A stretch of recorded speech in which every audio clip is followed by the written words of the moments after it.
Good evening everyone. మొదటగా ఈరోజు YSR Congress party కోసము, నా కోసము పనిచేసిన ప్రతి ఒక్క కార్యకర్త, ప్రతి ఒక్క నాయకుడు, ప్రజలు అందరికీ కూడా పేరు పేరు ధన్యవాదాలు తెలియజేసుకుంటున్నాను. It's a big question. And గెలిచినటువంటి సత్యకుమార్ కూడా ధన్యవాదాలు తెలియజేసుకుంటున్నాను. కంగ్రాచులేషన్స్. ఇట్స్ బిగ్ క్వశ్చన్ నాకు, అసలు ఎక్కడ ఏమి చేశాము అని. అంటే ఓవరాల్గా కూడా రాష్ట్ర ప్రభుత్వం కావచ్చు, నేను కావచ్చు, ఎప్పుడు కూడా పేదవాళ్ళకు అండగా ఉండాలా, పేదవాళ్ళకు తోడుగా ఉండాలని జగన్మోహన్ రెడ్డి గారు ఆలోచించారు. నేను అదే విధంగా ఆలోచించినాం. ఈ 5 years అయితే అసలుకు నేను ఎక్కడన్నా విజయవాడ అలాంటి ప్రాంతాలకు పోయి రాత్రి 2 గంటలకు వచ్చినా కానీ మళ్ళీ పొద్దున్నే 7 గంటలకల్లా లేచి ఇంటింటికి వెళ్ళి తిరగడం జరిగింది. వెల్ఫేర్తో పాటు డెవలప్మెంట్ చేయడం జరిగింది. అన్నీ చేసినాం. కేవలం 2 నెలల్లో వచ్చి అసలు అతను ఎవరో తెలియదు, పాడు తెలియదు. ఎక్కడైనా పోయి మామూలుగా జనరల్గా పోయి కూర్చొని నిలవన్నా కానీ ఎవరు జనాలు కనుక్కోలేరు. దీంట్లో మరి ఐ ఫీల్ రియల్లీ సాడ్, బాధ అనిపించేస్తుంది నిజంగా. ఎందుకంటే అరే ఏంది మనం ఇంత కష్టపడి, మగ్గమ్మ వాళ్ళు సూసైడ్ చేసుకుంటే ఎంటపడి భిక్షాటం చేసి డబ్బులు ఇచ్చినాము, నీళ్లు లేక అల్లాడిపోతుంటే తాగునీళ్ళు ఇచ్చినాము, రోడ్లు లేదంటే రోడ్లు ఇచ్చినాము, ఎన్ని కావాలన్నీ చేసినాము. So I feel really very bad. So నిజాయితీగా ఉంటే సరిపోదు, కేవలం అబద్ధాల మీదే బతుకుతేనే బాగుంటుందనే ఆలోచన ఉందేమో తెలియదు. కానీ మనం అది ఆడలేకపోయినాం. ప్రతిసారి కూడా ఇంటికి వచ్చిన ఎవరికే కానీ ఇబ్బంది పెట్టకూడదు, న్యాయం చేయాలనే ఒక ఆలోచన ధోరణితోనే పనిచేసుకుంటూ రావడం జరిగింది. కానీ దురదృష్టం, అదే జగన్మోహన్ రెడ్డి కూడా అంతే. మొట్టమొదటిసారి ఒక నాయకుడు పేదవాళ్ళకు మేలు జరగాలి అని ఆలోచించాడు. మేబీ సంక్షేమం ఎక్కువగా చేసి ఉండొచ్చు, ఎప్పుడు లేనంత. అంత మాత్రాన అభివృద్ధి జరగలేదు అనేది మాత్రం అబద్ధమే కదా. మీ గ్రామాల్లో ఉన్న సచివాలయాలు కావచ్చు, హాస్పిటల్స్ కావచ్చు,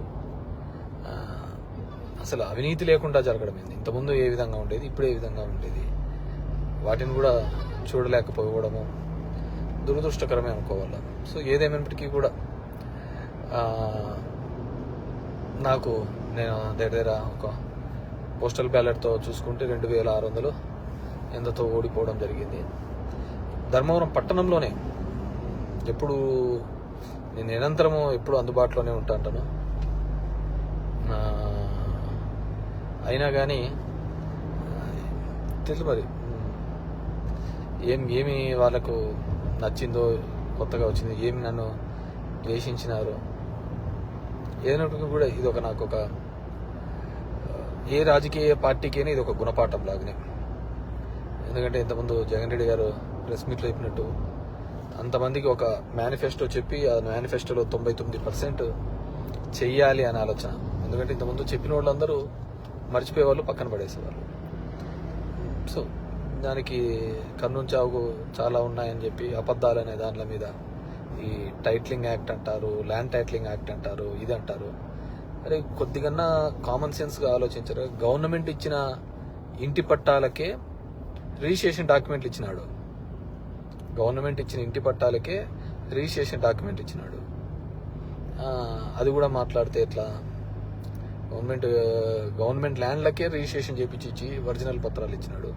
మీ భూములు జగన్ రెడ్డి తీసుకుంటాడంటే ఎలా నమ్మగలిగిన? అది ఒక కారణం అయ్యింటే అది ఎలా నమ్మగలిగినారో ఏమో కానీ అర్థం కావట్లే. సో చూద్దాం. ఇప్పుడు చంద్రబాబు నాయుడు తన అనుభవంతో సంపద సృష్టించాడు. ఏ రోజు సంపద సృష్టించినాడో కూడా తెలియదు. ఆయన ఇంతవరకు ఎప్పుడు సంపద సృష్టించినది, ఎప్పుడు అప్పులు పెట్టిపోయినాడే తప్ప 14 సంవత్సరాలుగా ముఖ్యమంత్రిగా ఉన్నప్పుడు సంపద ఎప్పుడు సృష్టించలేదన్నమాట. సో సంపద సృష్టిస్తాడన్నాడు. ఎప్పుడూ లేని విధంగా సచివాలయంలో 1,50,000 జాబ్స్ ఇప్పించడం జరిగింది. ఇవన్నీ కూడా ఇక్కడ క్యాలిక్యులేషన్లోకి రాలేదు. జనం దగ్గరికి సేవలు రావాలి. కరోనా లాంటి క్లిష్టమైన పరిస్థితిలో ఆ కుటుంబానికి తోడుగా ఉన్నాడు. మేబీ మనుషులు అంటే అలాగే ఉంటారేమో మరి తెలియదు. కానీ ఏదైనప్పటికీ కూడా నా పార్టీ కోసము నిరంతరము కష్టపడిన వైఎస్ఆర్ కాంగ్రెస్ పార్టీ కార్యకర్తలకు, నాయకులకు, నాకు ఓటు వేసి నా ప్రజలకు అందరికీ కూడా పేరు పేరున ధన్యవాదాలు. మా నాయకులకి, కార్యకర్తలకు కూడా ఒకటే చెప్పదలుచుకున్నాను. ఊర్లో చిల్లర అన్నీ కూడా చేస్తూ ఉంటారు. కానీ లెక్క ఎప్పటికీ తప్పదు.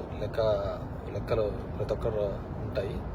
కాబట్టి అందరూ కూడా సమన్వయంతో ఉండండి. మనం ఎవరికే కానీ చెడుపు చేసినది లేదు, ఇది లేదు. మన గడప శత్రువు తొక్కినా ఆ శత్రువుకు మంచి చేసేది తప్ప చెడు చేయలేదు అనమాట. సరే, కొన్ని అనివార్య కారణాల వల్ల మనం ఓడిపోయి ఉండొచ్చు. ఏదైనప్పటికీ కూడా నాకు మద్దతుగా నిలబడిన అందరికీ కూడా, ప్రతి ఒక్కరికి కూడా పేరు పేరున ధన్యవాదాలు తెలియజేస్తున్నాను. Thank you.